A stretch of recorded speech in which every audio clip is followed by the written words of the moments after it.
उठाकर जा रही थी बहू और तभी सास ने टोका, तुम कहाँ जा रही हो? तुम ये भी बताना जरूरी नहीं समझती हो कि तुम्हें कहाँ जाना है और कहाँ नहीं जाना है? क्या हुआ मम्मा? मैं अपने घर जा रही हूँ। घर तो जा रही हो, लेकिन ये घर भी कोई होटल तो नहीं है ना। यह होटल है, धर्मशाला है, कोई सराय है। ये ठीक है कि आजकल के बच्चे किसी की टोका टाकी पसंद नहीं करते, लेकिन घर में रहने का मतलब होता है एक बार ये जरूर बता दो कि तुम कहाँ जा रही हो और क्यों जा रही हो, कब तक वापस आ जाओगी। 3 बातों का तो जवाब दे ही सकते हो। मैं टोका टाकी नहीं करती हूँ, लेकिन मुझे ये भी तो जानना जरूरी है कि मेरे बच्चे सेफ हैं कि नहीं है। वो क्या है मम्मा? भाभी एक बाल्टी लेकर जा रही थी, कपड़े सुखा रही थी, पानी पड़ा था और भाभी वहां फिसल कर गिर गई और उनको चोट लग गई है। मेरी मम्मा का फोन आया है, मुझे वहां जाना है। तो बेटा ये बता भी तो सकती थी कि मुझे अपने घर जाना है, भाभी को चोट लगी है। कोई बात नहीं, आप आराम से जाओ। कब तक आ जाओगी? जब तक वो ठीक ना हो जाए आप आराम से आ जाना।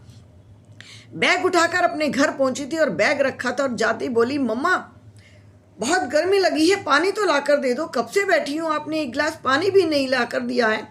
माँ भी थोड़ी परेशान हो गई थी। बेटा रुक, जरा सांस लेने दे, मेरी भी उम्र हो गई है। भाभी भाभी कहाँ है?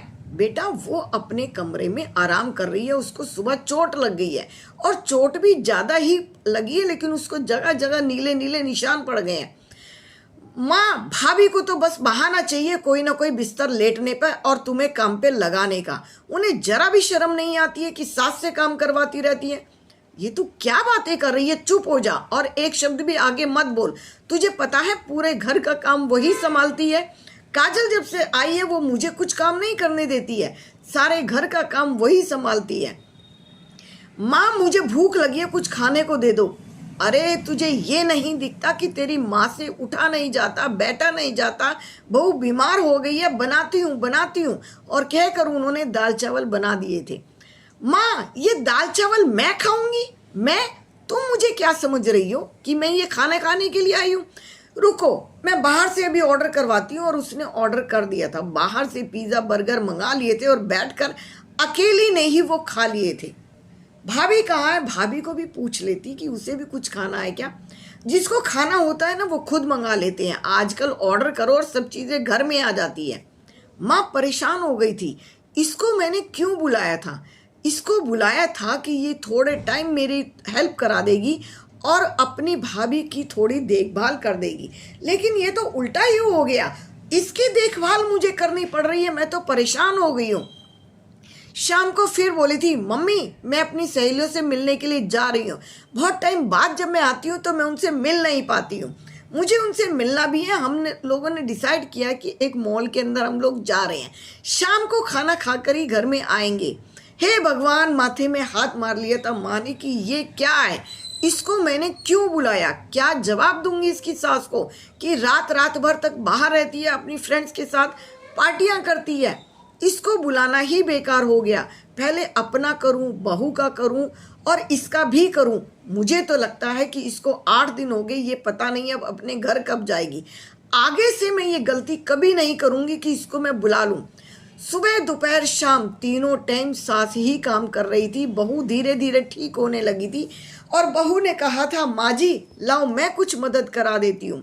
मैं ज़्यादा चल फिर तो नहीं सकती, लेकिन मैं सब्जियाँ काट सकती हूँ, मैं कपड़ों की तह बना सकती हूँ, मैं और छोटे मोटे काम बिस्तर पर बैठे बैठे कर सकती हूँ। अब दर्द में भी कुछ आराम है, मैं थोड़ा थोड़ा चल फिर सकती हूँ। मैं खड़ी होकर नहीं, लेकिन मैं बैठकर काम कर सकती हूँ। और तब सास ने कहा था, नहीं बेटा तुझे सारी उम्र ही करना है, तू हमेशा करती है और सारी उम्र करती है। मैं तो सोचती हूँ अब इसे किसी तरह से बेटी को इसके घर वापस भिजवा दिया जाए। और उसने उसकी सास को फोन कर दिया था। हाँ जी, क्या हाल चाल है आपके, कैसी हैं आप? उधर से समदन बोली थी, ठीक हूँ जी, रसोई में लगी हूँ, काम ही कर रही हूँ। कोई बात नहीं, मैं काजल को यहाँ से भेज देती हूँ, आप देख लीजिए बहू अब ठीक है। और उधर से उन्होंने कहा था कि बेटा तेरी सास का फोन आया है, तुझे बुला रही हैं।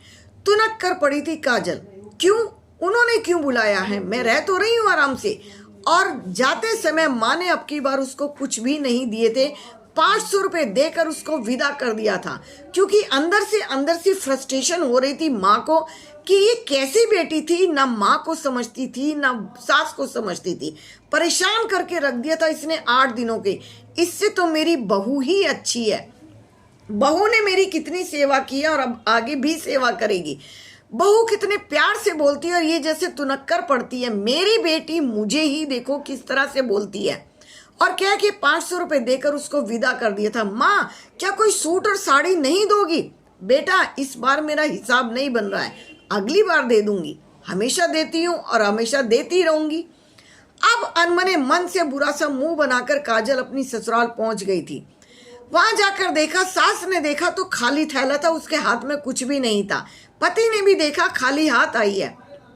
उन्होंने पूछा कि क्या है इसमें, अब की बार तुम्हारी मम्मा ने कुछ दिया नहीं? पति ने पूछा था। नहीं, वो क्या है कि अब की बार उनका कुछ हिसाब किताब बना नहीं है। अब पति ने भी सोच लिया था कि इसका मतलब इसने वही व्यवहार किया है जो व्यवहार ये मेरी माँ के साथ करती है। माँ ने भी कह दिया था, सुन बेटा, तुझे अच्छा लगे या बुरा लगे, आज के बाद मैं तेरा खाना नहीं बनाऊंगी। मैं अपना और अपने पापा जी का बना सकती हूँ। मैं तेरे पापा जी का बनाऊंगी, अपना बनाऊंगी, लेकिन तेरा तो बिल्कुल भी नहीं बनाऊंगी। तेरी शादी की है, तेरा काम तेरी पत्नी ही करेगी। किस लिए की है तेरी शादी? और क्या करूं, उन्होंने सारा काम छोड़ दिया था। जब भूख लगी थी तो काजल ने कहा था, मम्मा भूख लगी है, मैं तेरा खाना बनाऊंगी। क्या वहां भी तेरी मम्मा तेरी भाभी का खाना बनाती हैं? और अब काजल चुप हो चुकी थी। काजल रसोई में अनमने मन से घुसी थी और खाना बना रही थी, और सास ने उसका पूरा काम ऐसे ही छोड़ दिया था कि खुद करेगी ना करेगी ये तेरी मर्जी है। धीरे धीरे कमरे में गंदगी का ढेर भरने लगा था। यहाँ कपड़े, वहाँ जूते, यहाँ चप्पल, यहाँ झाड़ू। और सास ने कह दिया था कि काम वाली भी नहीं रखी है, उसको भी हटा दिया है। काम वाली को हटा दिया क्यों? अब कौन करेगा? तू जाने और तेरा काम। अब धीरे धीरे काजल को समझ आने लगा था कि ससुराल में रहना भी अब आसान नहीं है। पीहर का घमंड निकल चुका था काजल का। जो पीहर का घमंड वो दिखाया करती थी, वहां से 2-2 नौकर उसकी मम्मा ने उसके साथ नहीं भेजे थे। अब सास ने भी कह दिया था कि करना है करो, नहीं करना है मत करो। बेटी को समझा दिया था कि पीहर का घमंड अपने तक रखना, मेरे तक नहीं। सास ने सब कुछ छोड़ दिया था, क्योंकि सास की उम्र भी हो चली थी। जब माँ को सुख नहीं दिया था तो सास को कैसे दे सकती थी? जब माँ को 1 गिलास पानी नहीं दिया था तो सास को कैसे दे सकती थी? जब माँ को खाना नहीं दिया था तो सास को कैसे दे सकती थी? सास ने भी काम करना छोड़ दिया था।